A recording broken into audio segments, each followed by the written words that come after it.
Hosepipes and Shunters. Mavis, the quarry company's diesel engine, had gone away for repairs, and Toby was doing her work in the quarry. One morning, Percy was shunting in the yard at Farquhar when the station master came to see him. "There's an emergency at the harbour," he said. "The Fat Controller wants you to go at once to help sort it out." "But what about this shunting?" Percy protested. "Toby's up at the quarry, and the shunting must be done." "Never mind that," said the station master. "Off you go. We'll manage the shunting somehow. And," he added to himself as he hurried back to his office, "thanks to Toby's stories about the old days, I know how." Terence's owner was enjoying his morning coffee break in the farmhouse kitchen when the telephone rang. "Bother," he said. "Why do they have to always choose now?" "It's the station master," she said, handing the receiver to the farmer. When he heard what the station master had to say, he nodded. "Why not?" he said. "We've nothing here that can't wait a day or two. We'll be with you in almost half an hour, though I don't see how you're going to work it." When Terence and his owner reached the station yard, they found the station master waiting. Beside him, on the ground, lay a framework made of wood. "How?" he began. "We need to fix this frame to Terence's front," explained the station master, "so that he can push. When he needs to pull, we'll use a cable from his tow bar.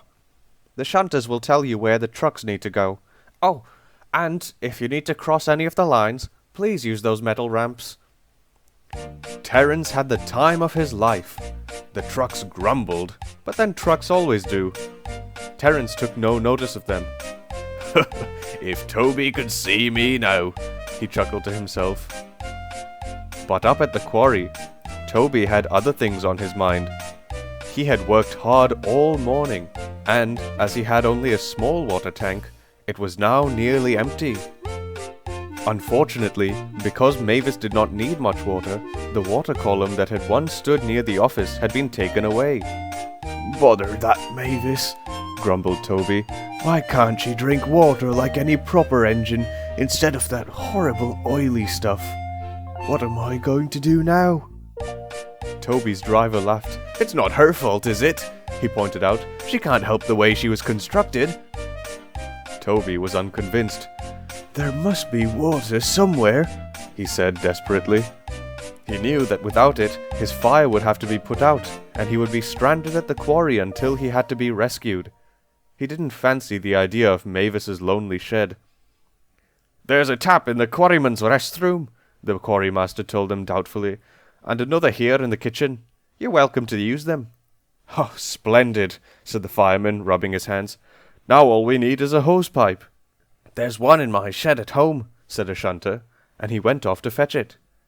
He returned with a rusty reel, with some very old-looking hosepipe wound on it. "It'll have to do," said the fireman as he uncoiled it. He fastened one end to the tap and put the other into Toby's tank. Then he turned to the driver, who was standing by the tap. "I'd like 625 gallons, please," he said. "Very good, sir," said the driver, and he switched the water on. Toby's tank was small, but it took a very long time to fill. By the time they had finished, he was late with his work, and it was dark before he got back to Farquhar.